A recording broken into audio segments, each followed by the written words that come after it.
اصل مسائل جو ہیں وہ معاشی نہیں ہیں، وہ ایڈمنسٹریٹو اور سیاسی مسائل ہیں. اس میں ایک نالجبل لیڈرشپ کی کمی ہے، ایک ڈائریکشن کی کمی ہے، جس سے ہم بہتر نتائج شاید نہیں لے سکے. آپ جیسے زیرک اور باعلم لوگ موجود ہیں الحمدللہ، اور ہمیں اس بات کی خوشی ہے کہ آپ اس وقت ایک گورنر کی سیٹ پہ بیٹھے ہوئے ہیں. اس میں کوئی دو رائے نہیں کہ گورنرز کے پاس اتنے وہ اختیارات نہیں ہوتے ہیں صوبے کے اندر کہ وہ اس سسٹم کو ٹھیک کر سکے. مگر میں سمجھتا ہوں کہ یہ جو مسائل ہیں یہ معاشی بنا دیے گئے ہیں، جبکہ اصل جو مسئلہ ہے وہ ایڈمنسٹریٹو مسائل ہیں، وہ ہمارے سیاسی مسائل ہیں. میں آپ سے صرف اتنی گزارش کرنا چاہتا ہوں کہ اس وقت جو بزنس کمیونٹی،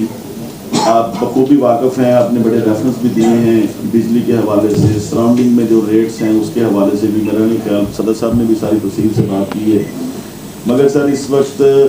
جو آنے والے وقت میں ہم دیکھ رہے ہیں وہ ہے عوام سڑکوں پہ آنے کو تیار ہو گئی ہے. عوام اس وقت آج ہڑتال چل رہی ہے، آپ کے صوبے میں بھی، ہمارے صوبے میں بھی، اور لوگ بند کر رہے ہیں اپنے کاروبار کو. اور یہ کوئی اچھا شگون یا کوئی اچھی وہ چیز نہیں ہے جس سے ملک کو اچھے طریقے سے آگے لے کے جایا جا سکے. پوٹینشیل ضرور ہے، لیکن جو ایشو ہے وہ ایڈمنسٹریٹو ایشو ہیں. میری آپ سے گزارش ہے کہ آپ اپنی لیڈرشپ سے اور آپ کے الائنس میں جو لیڈرشپ ہے ان سے بھی یہ ریکویسٹ کریں کہ عوام کی خواہش کے مطابق ٹیکسز لگائیں. ان سے مشاورت کر کے ٹیکسز لینا حکومت کا حق ہے اور دینا ہماری ذمہ داری اور فرائض ہیں، لیکن اس کے لیے کوئی صحیح کولیبوریشن نہیں ہو پا رہی جس سے ہم سمجھتے ہیں کہ جی عوام خوشحالی کے ساتھ، خوشی کے ساتھ ٹیکسز ادا کرے. دوسرا جو اس وقت مسئلہ ہے ملک کے اندر، وہ پروڈکشن کیپیسٹی کم ہو گئی ہے، بلکہ بند ہو گئی ہے انڈسٹری، اور ٹریڈ بیس اکانومی بنایا جا رہا ہے. اس میں کوئی شک نہیں کہ جو 6th جنریشن وار ہے انٹرنیشنلی ہم پہ جو مسلط ہوئی ہے، اس کی روشنی میں یہ اس طرح کے فیصلے کروائے جا رہے ہیں یا وہ ڈائریکشنز ہمیں دی جا رہی ہیں جس سے ہماری عوام جو ہے وہ اور نیچے کی طرف پس جائے اور ہماری جو بزنس ہیں وہ اور ڈاؤن ہوں. اور اس وقت جو ٹریڈ بیس ایک سٹرکچر بنا جا رہا ہے پاکستان کے اندر، میں سمجھتا ہوں اس میں آپ کو، آپ کی پارٹی کو اور دوسری جو اقتدار کے اندر پارٹیز ہیں ان کو اس بات کے اوپر ہنگامی طور پہ سوچ بچار کرنی چاہیے اور اسٹیک ہولڈرز کو، بزنس کمیونٹی کو ساتھ لے کے چلنا چاہیے. اس وقت پاکستان کا جو GDP ہے اس میں صرف 14% انویسٹمنٹ پہ یہ ملک چل رہا ہے، اور آج صرف انڈسٹری کی پارٹیسپیشن GDP کے اندر 17% رہ گئی ہے، جبکہ ڈائریکٹ ٹیکسز 60% آج بھی بزنس کمیونٹی دے رہی ہے. آج 27% آپ کا ایگریکلچر ہے، مگر اس سے پھر بھی 2% ٹیکس کلیکٹ ہو رہا ہے، اور باقی جو ہے اسٹرکچر وہ سارا انڈائریکٹ ٹیکسز جو آپ کے پاس آ رہے ہیں، جو سروسز انڈسٹریز ہیں وہ 67% تک چلی گئی ہے. مگر میں سمجھتا ہوں کہ جی کوئی ڈیسنٹ فیصلے اس لیے نہیں کیے گئے، جو ایڈمنسٹریٹو ڈیسیژنز ہیں وہ اکانومی کے حوالے سے اس لیے بہتر نہیں کیے گئے کہ اس کے نتائج مثبت آنے کی بجائے نیگیٹو نتائج آ رہے ہیں. آپ جیسے لیڈر اگر یہ کہیں کہ یہ مسائل ہیں میرے ملک کے، تو پھر عوام اس کے اوپر مایوس کی ہوگی تو کیا ہوگا. آپ جیسے دوستوں سے ہمیں بڑی امیدیں ہیں کہ ایک اچھی پڑھی لکھی جنریشن ہے، اور آپ ایک پازیٹیو ڈائریکشن اور پازیٹیو سوچ رکھتے ہیں، اور اس صوبے کو ریپرزینٹ کر رہے ہیں جس صوبے کے اندر آج بھی آپ کی صوبائی حکومت جو ہے اس کی شاید ترجیحات ڈفرینٹ ہیں.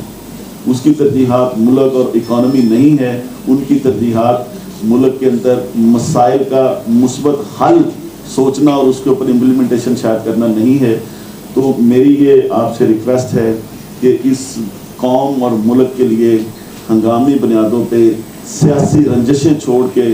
جو ذاتی مسائل ہیں ان کو چھوڑ کے ہمیں اپنی عوام کی طرف توجہ کرنی چاہیے. اس وقت جو ایشو ہے 80% جو غریب لوگ ہیں وہ صرف بجلی کے بلوں پہ ترس رہے ہیں، اور وہ تڑپ رہے ہیں اس بات پہ کہ جی آپ کے جو ٹیکسز ہیں صرف نیسیسٹیز کے اوپر، حالانکہ نیسیسٹیز حکومت کے پاس ہونی چاہیے. آج ٹیکسز ہم دیتے ہیں،